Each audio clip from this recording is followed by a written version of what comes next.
Alright, hi everybody. So it's been a while since I've uploaded any videos of me working with client horses.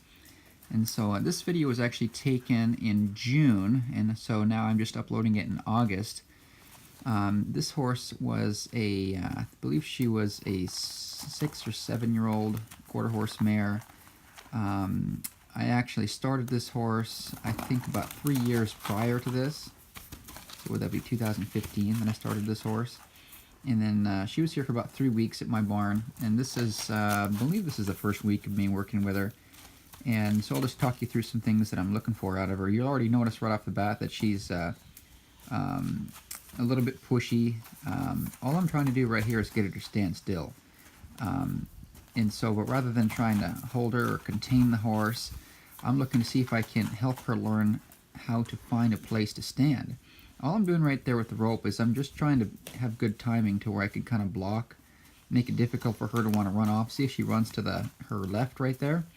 And so I just kind of bump, and see, then I get real quiet. See, when she kind of stands, you notice her expression is kind of poor. She's swishing her tail, really switching it pretty bad right there. See, I'm going to bump to the right, and then she didn't kind of follow that feel, so then I snapped the rope a little bit.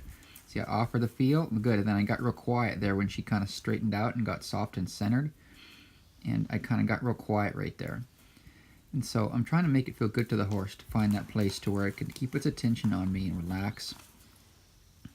See, and then there the expression got a little bit better. See, I'm going to kind of bump to the left a little bit, and then I popped it there. And then I'm going to kind of bump to the right a little bit. See, I'm trying to help it learn to get, more responsive to the halter rope, to where its halter broke to a higher standard, to where the horse would understand that feel. And I'm also trying to help the horse learn to follow a feel, and to learn to find a place to get relaxed and let down, and to get content with me there. I'm looking for the horse's mind to change. So we're trying to have an idea of where that horse's mind is at, and not only where it's at, but kind of the state of mind that the horse is in. Is it in a humble, confident frame of mind? And by confident, I don't necessarily mean desensitized. I mean, when I say confident, I mean confident within itself, to where the horse is sure of things, it's sure of itself, it understands what to do with its feet. See right there, I'm offering a feel to the right, and then I bump the rope to the right there. See, I'm trying to get to where I can send it off to the right without having to drive it. Now, typically, if it was real spoiled, I'd come in with a flag, or maybe with the tail of the lead rope, and I'd drive the horse. But right here, I'm just see if I can fix it up to where the horse could find that feel to the right there. Right there, see that I killed the life in the rope. If you rewind that part, I killed the life in the rope right there because the horse started to try. It got ready. You might have to watch this a few times to sort of see the way I handle the horse. Maybe just turn the sound off of these tapes, and then just sort of watch the way I handle the horse. Watch the way I handle the rope, and watch my timing. And I don't have perfect timing by any stretch. You'll notice that maybe I'm late here or there. Maybe I do too much. A little bit here or there. I'm offering her feel to the left, and there she got ready. She reached with the right front foot, and then she went. And I kind of took the pressure off as soon as the horse got ready to go. But you'll notice that if I'm kind of out of time here, I'll kind of try to let you know so that you can see it. Now I'm going to roll that rope to the right there to get the horse to roll its hindquarters away like that. So I'm just changing the feel of the rope.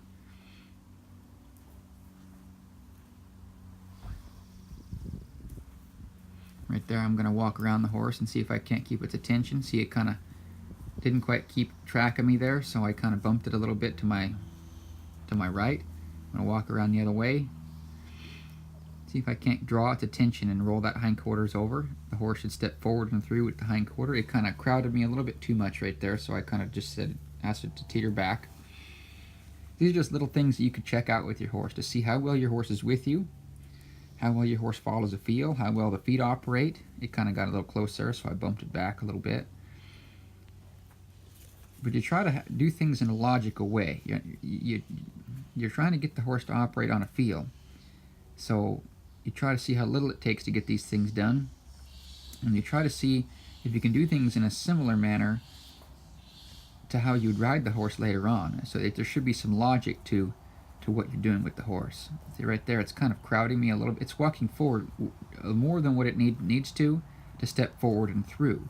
So I want the horse to step forward with backward energy.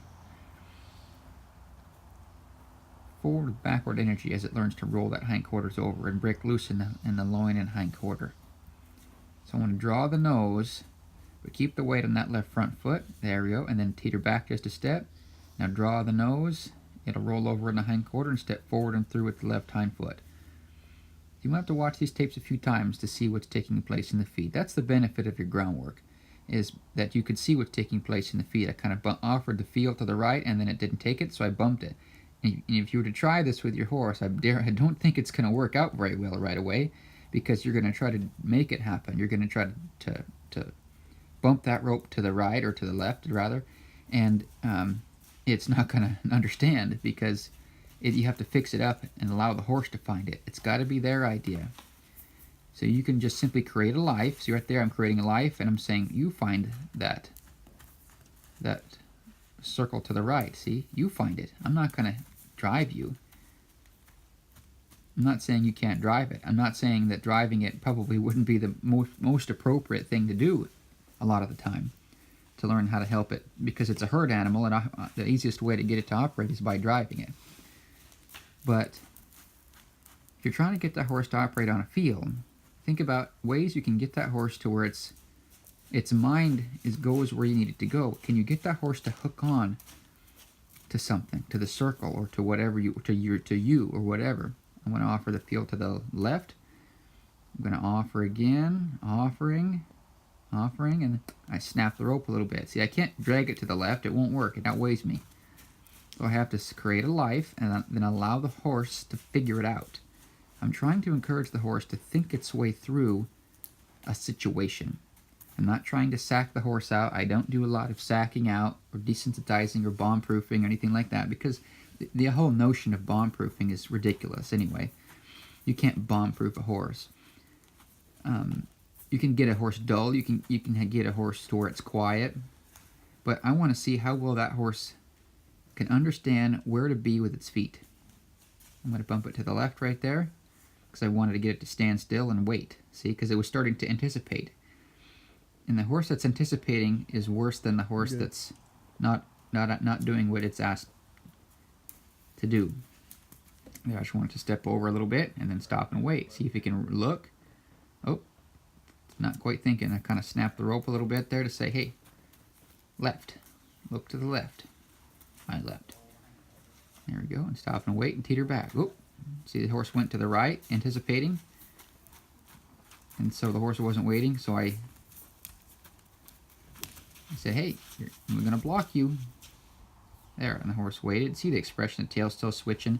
See, I don't worry about the tail right away. See, that's just the expression of the horse, where that tail switches. Sometimes they can get pissy. This mare is expressing herself through that tail. The tail is an indication of something else that's not taking place.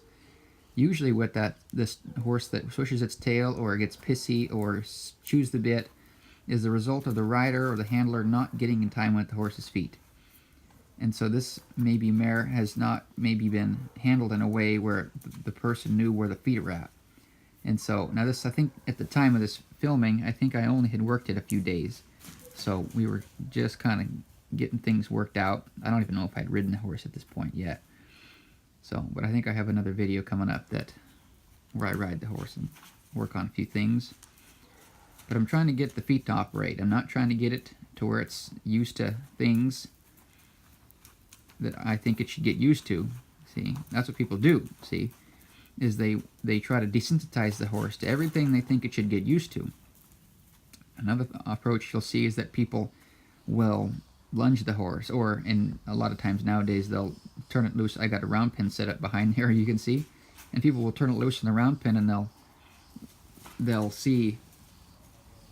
run it around and take its air away. But if you ask me, that's an uneducated approach to horsemanship, because you're taking the most valuable part of the horse and you're ruining it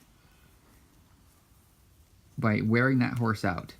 Instead of teaching that horse how to operate properly, see, it gets all over the place. See, it's like a can of worms. It's everywhere, except for where I want it to be. So until you can get accurate with your groundwork, don't ride the darn thing. Get to where you're accurate. Get to where you're consistent. Get to where you can put those feet where you want to put them. There it is. See, now it's going around to the right, and then it can roll over on a feel, and then teeter back. Now step to the left. It stepped with the wrong foot. See, I'm looking for that outside front foot. There, see, I think I just went to go and fix it there. See, I want the outside front foot. That's the right horse's right front. There's it. There it kind of did a little better. See, now when I'm going around, I want to see that inside ear back and outside ear forward, because those ears connect to the hindquarters. They're an indicator of what those hind feet are doing. Offering the feel, and the left front foot step through. Now the horse's right ear should be back, left ear forward.